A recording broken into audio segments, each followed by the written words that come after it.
programa ang Department of Social Welfare and Development kasunod ng pagkakalagda ni Pangulong Ferdinand R. Marcos Jr. sa Executive Order No. 27 o ang reorganization sa Interagency Task Force on Zero Hunger. The program aims to alleviate hunger and poverty for families belonging to the lowest income bracket. With the Philippine Development Agenda 2023 to 20 transfers that will be loaded with food credits amounting to 3,000 pesos to purchase a select list of food commodities from Dswd accredited local retailers. Sec, is this conditional? Yes. Ivan, when I joined the Dswd, we said that we want to recalibrate every single thing that we do there to turn it developmental. To make it developmental, 4 things has to happen. 1, it should be targeted. It's not a shotgun that everybody, even yung hindi nangangailangan, makakatanggap. We target those that need it the most. 2, it should be conditional.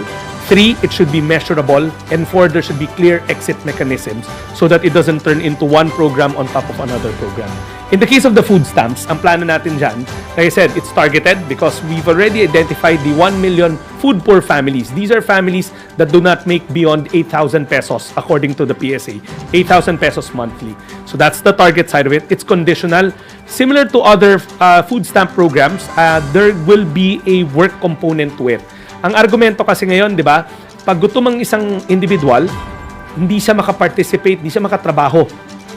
Kulang yung caloric intake. So kung hindi siya makapagtrabaho, hindi siya produktibong mamamayan ng ating bansa.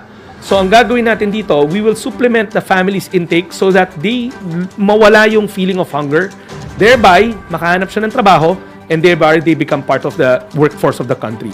Ang condition nga doon is when you're signed up, you have to go to your nearest public employment office, get a certification that you are now being counted as part of the workforce. No matter what job it is. Alam naman natin, iba-ibang skill sets, iba-ibang angkop na trabaho. Pero ang importante, nagtatrabaho. And to give us more details on the food stamp program, we have DSWD Secretary Rex Gatchalian.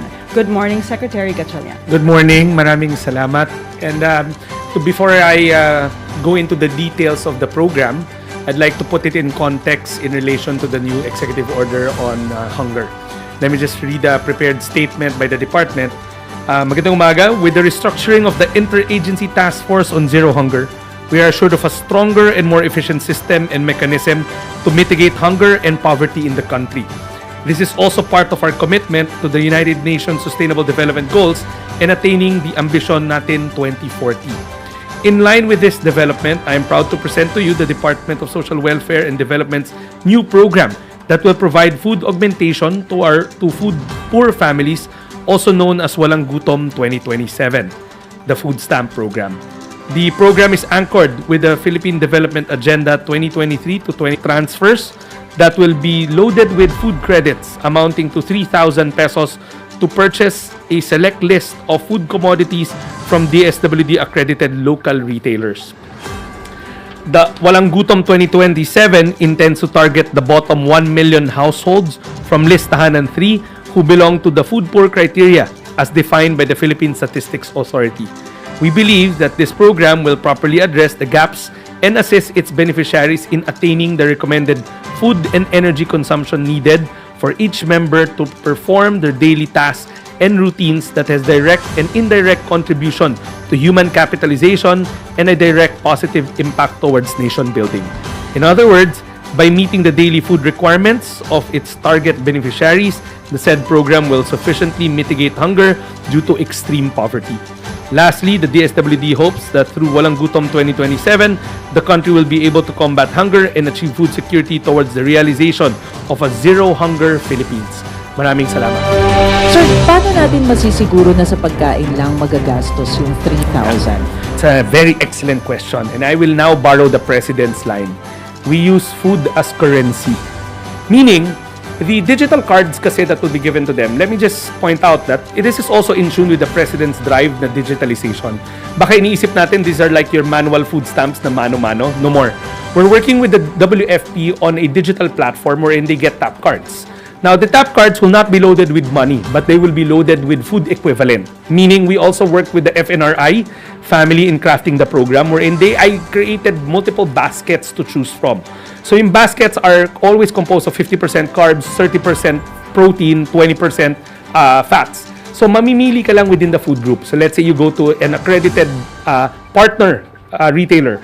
You get to choose lang from a selected list of food items in that food group. So kung carbs, it's either rice or whatever you may have. So hindi to tipong cash na ibibigay natin. We use food as currency. I'm sure somebody will ask that, who are the retailers? That's the exciting part for us. What we're doing right now is creating a whole ecosystem of farm to table. Remember, the President's drive was making sure that our farmers are taken care of. And that's why he set up yung mga kadiwa ng Pangulo. That's the farm to market part 1. The part 2 is we extend that ecosystem to market to table. So with 1 million Filipino families subscribe to it, we can also tap into our kadiwa ng mga Pangulo as outlets. 2, MSMEs, mga mom and pops groceries. And 3, obviously, because of their scale and their magnitude, mga big grocers. We've spoken to them, every single brand there is, and there's an appetite to participate in this program kasi we want it to become a movement. Ending hunger is not just the government's job. Ending hunger is everybody's job. It's not right that 1 million Filipino families are sleeping hungry and saying na bukas I've lost all will to get out of poverty kasi chronic na yung poverty nila. Kung gutom ka ngayon, hindi ka makakapagtrabaho, bukas gutom ka na naman.